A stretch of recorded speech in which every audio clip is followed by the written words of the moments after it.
말라기가 어제부터 시작되긴 했지만 오늘부터 듣는 분도 계시기 때문에 말라기 배경을 잠깐 말씀을 드리겠습니다. 말라기는 구약 성경 제일 마지막에 나오는 선지서죠. 이 말라기가 제일 마지막에 나오는 것은 아마도 연대로 볼 때 제일 마지막 연대에 해당되는 부분이기 때문에 그러지 않을까 싶습니다. 말라기는 이스라엘 백성들이 바벨론 포로로 있다가 돌아온 이후의 사건을 기록한 내용입니다. 그 사건도 바로 돌아온 내용이 아니라 약 한 100년 정도 시간이 흘렀습니다. 그런데 이스라엘 백성들이 바벨론 처음 돌아올 때는 굉장히 좋았죠. 포로로 있다가 자기 고국에 돌아온다는 것은 좋은 일이잖아요. 그래서 그들이 제일 먼저 한 일이 뭐예요? 성전을 재건하는 일이었죠. 성전을 재건하는 그 일은 바벨론 포로로 있으면서 성전을 그리워하고 고국을 그리워하는 그 마음이 반영된 것이죠. 하지만 시간이 지나니까 어떻게 돼요? 그 외형적인 형식은 남아있는데 마음속에 있는 진심, 본질 이런 것들은 점점 약화된 것입니다. 그러니까 제사도 있고 또 성전을 바라보는 것도 있고 뭐 오늘날로 말하면 기도도 있고 뭐 다 있어요. 하지만 그 마음은 메말라 있단 말이죠. 형식만 있는 겁니다. 참석은 해요. 또 제사도 드려요. 하지만 그것이 전부 다 껍데기적인 요소가 있어요. 그래서 그것을 지적한 내용이 말라기라고 할 수 있습니다. 근데 이제 1장에 이어서 오늘 이제 2장에 들어가면 그 2장의 내용은 누구를 대상으로 말씀하고 있냐면 2장 1절을 보면요. 너희 제사장들아 그러죠. 제사장들. 그러니까 제사장들은 그 당시에 제사 드리는 일을 했을 뿐 아니라 당시로 말하면 지도자죠. 이 지도자들에게 하는 말씀이에요. 그 말씀의 핵심이 뭐냐? 조금 전에 저희가 같이 읽었던 9절 말씀을 보면 너희가 내 길을 지키지 아니하고 누가 지키지 않은 것이에요? 제사장들이. 그렇죠? 너희가 내 길을 지키지 않고 그러니까 하나님이 원하는 그 길을 지키지 아니하고 그 다음 얘기가 율법을 행할 때 그러니까 율법을 행한다고 말하죠. 율법을 행할 때 율법은 행해요. 사람에게 치우치게 하였으므로 나도 너희로 하여금 모든 백성 앞에서 멸시와 천대를 당하게 하였느니라. 자, 율법을 행하는데 어떻게 해요? 사람에게 치우치게 하였으므로. 율법을 행할 때 누구를 대상으로 또 누구를 바라보면서 해야 되는 겁니까? 당연히 하나님이죠. 하지만 그 모든 것이 사람에게 치우쳤단 말이죠. 사람에게 유익이 되고 사람에게 어떤 만족감을 줄 수 있도록 그렇게 왜곡된 모습 이것을 누가 행하여요? 앞서서 일을 해야 될 제사장들이 그랬다는 거예요. 그러니까 이들은 많은 것으로부터 벗어난 그런 모습을 지닌 겁니다. 그래서 저희가 앞에 부분은 뭐냐면 이들이 하는 것들 또 이들이 행하는 그런 모습들을 표현하고 있는데 1절에 보면 너희 제사장들아 이제 너희에게 이같이 명령하노라 2절 만군의 여호와가 이르노라 너희가 만일 듣지 아니하며 마음에 두지 아니하여 내 이름을 영화롭게 하지 아니하면 내가 너에게 저주를 내려 너희의 복을 저주하리라 그러죠. 너희가 이렇게 하지 않으면 저주할 것이다.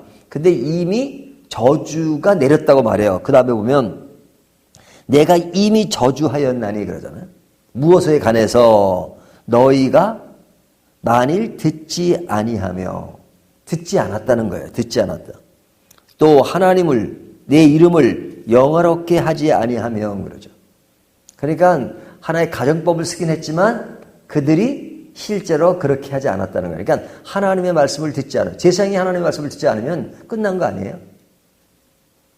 하나님을 영화롭게 하지 않으면 끝난 거죠.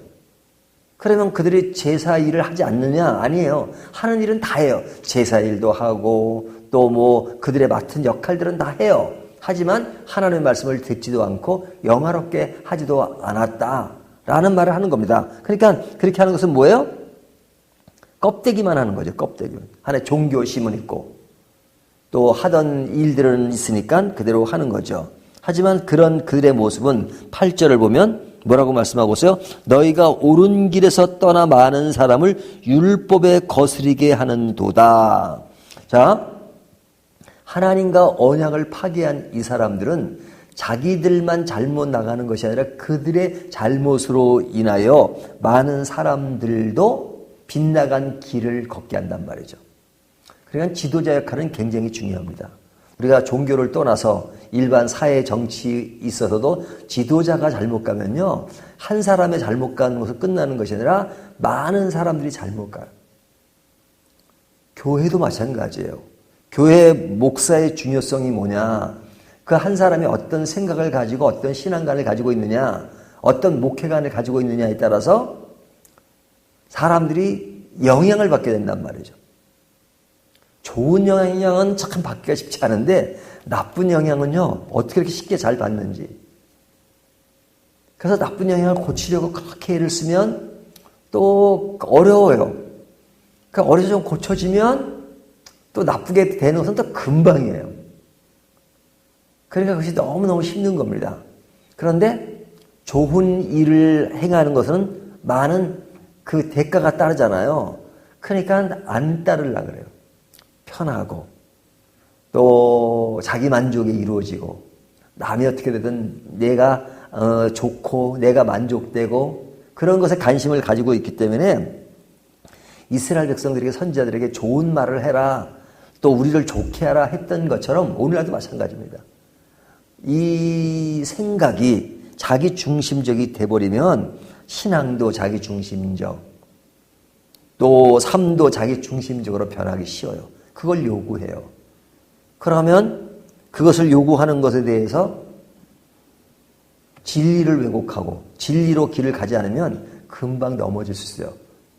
앞에 선 사람도 그냥 시대 흐름에 따라서 그냥 흘러가고 그러면 다 망가지는 거죠. 다 망가지는 거죠. 그래서 이와 같은 그 당시의 모습이 있기 때문에 하나님은 분노하시는 겁니다. 2절을 다시 보세요. 2절 보면 내가 이미 저주하였나니 이는 너희가 그것을 마음에 두지 아니하였으므라. 너희가 그것을 마음에 두지 않았기 때문에 내가 이미 저주했다. 이렇게 말씀하시죠. 3절 보라 내가 너희의 자손을 꾸짖을 것이요 똥 곧 너희 절기의 희생의 똥을 너희 얼굴에 바를 것이라. 너희가 그것과 함께 제하여 버림을 당하리라. 누구에게 하는 말이에요? 세상에 하는 말이잖아요. 그들이 하는, 우리가 제사를 대보면 동물의 똥이 나오잖아요. 그것을 너희 얼굴에다 바르겠다. 굉장히 아주 강한 말씀을 하고 계시잖아요. 그들이 타락하면 그 한 사람의 타락으로 끝나는 것이 아니라 많은 사람의 타락의 흐름으로 끌고 가기 때문에 그렇습니다. 자, 그들이 잘하면 하나님을 제대로 믿고 하나님의 마음을 알고 그 뜻을 따라 행하면 그들이 행하는 일은 굉장히 귀한 일이잖아요. 세상의 역할은. 6절을 보면 그의 입에는 진리의 법이 있었고 그의 입술에는 불의함이 없었으며 그가 합평함과 정직함으로 나와 동행하며 많은 사람을 돌이켜 죄악에서 떠나게 하였느니라. 이 이야기는 뭐예요? 제사장이 바른 길을 가게 되면 많은 사람들이 죄악에서 떠나게 되고 옳은 길을 가게 한다 이거죠. 그 역할을 하는 것이 정상적인 것이다 이거죠. 그런데 그 일을 하지 아니하면 반대의 상황이 벌어지는 것이죠. 결국 제사장의 타락은 형식만 남게 됩니다. 왜? 제사장이라고 하는 그 역할은 제사를 드리는 이 글을 제일 중요하게 하잖아요. 그러니까 제사 드리는 것은 거룩한 일이라고 생각하잖아요. 하지만 그 안에 내면이 썩어 있고 본질이 썩어 있으면 뭐가 남는 거예요? 그 형식만 남는 거예요. 그 형식으로 보면 다 주님을 섬기는 것 같고 주님을 잘 따르는 것 같고 그래요. 하지만 그 내면의 세계를 보면 전혀 하나님과 관계가 없는 거죠. 그걸 뭐라 그래요? 싹금 목자라 그러죠. 산상수훈에 보면 어떤 사람들이 주의 이름으로 내가 선지자 노릇을 하고 무엇을 했습니다. 그러잖아요. 그래 주님이 뭐라 그러셔요? 내가 너를 도무지 알지 못하겠다. 근데 그 앞에 무슨 말이 있어요? 불법을 행하는 자들아. 그들은 주의 이름으로 했대요. 근데 예수님은 불법을 행한다 그래요. 뭐 구약에도 보면 이사야서 첫 서두에 뭐라고 나와요? 너희가 내 앞에 나오나 손을 벌리고 기도를 하고 제사를 드리나 나는 그것을 보기가 매우 매우 역겹다. 이렇게 말씀하시잖아요. 하나님이 왜 기도하고 제사를 드리고 그 무수한 재물을 나에게 바치는데 하나님은 역겹다고 말씀하세요? 그 마음의 실제 상태가 하나님을 떠나 있으므로 그냥 외형만 갖추고 있단 말이죠. 그러니까 우리가 신앙생활에서 가장 아주 어려운 점은 뭐냐면 외형만 남는 겁니다. 외형마저도 없으면 안 믿는 것이 확실하니까 그것은 개선될 요지가 좀 있어요. 하지만 외형적인 것은 갖추고 어떤 종교적인 행위는 그대로 있는데 마음은 떠나 있으면 그거는 고치기도 힘들어요. 왜? 문제를 보지 않기 때문에. 우리가 믿는다고 하지만 내 내면에서 멀어져 있는 것이 무엇인가? 이것을 점검하는 것이 굉장히 중요합니다. 그래서 10절부터 16절까지 이야기는 이 제사장의 그런 타락으로 인해서 그 영향을 받은 이스라엘 백성들이 어떤 모습을 지니게 되는가 하는 것을 보여주는 겁니다. 10절을 보면 우리는 한 아버지를 가지지 아니하였느냐 하나님께서 지으신 바가 아니냐 어찌하여 우리가 각 사람이 자기 형제에게 거짓을 행하며 우리 조상들의 언약을 욕되게 하느냐. 그들이 한 민족이지만 서로 거짓말을 하고 형제를 속이고 하는 그런 가증한 일을 행하고 있다. 11절 보면 유다는 거짓을 행하였고 이스라엘과 예루살렘 중에는 가증한 일을 행하였으며 유다는 여호와께서 사랑하시는 그 성결을 욕되게 하며 이방신의 딸과 결혼하였으며 뭐 이런 이야기가 쭉 나오잖아요. 이것이 그 시대적인 그 문제점들이었어요. 이들이 바벨론 포로로 있다가 돌아온 사람들이에요. 바벨론 포로로 있을 때 자기 고국을 그리하며 그곳에 가면 제대로 하나님을 섬기겠다고 했던 사람들인데 시간이 좀 흐르니까 완전히 망가져 버렸어요. 근데 그 영향이 누구로부터 온 거예요? 개인의 잘못도 있지만 지도자가 제대로 서 있지 않으니까.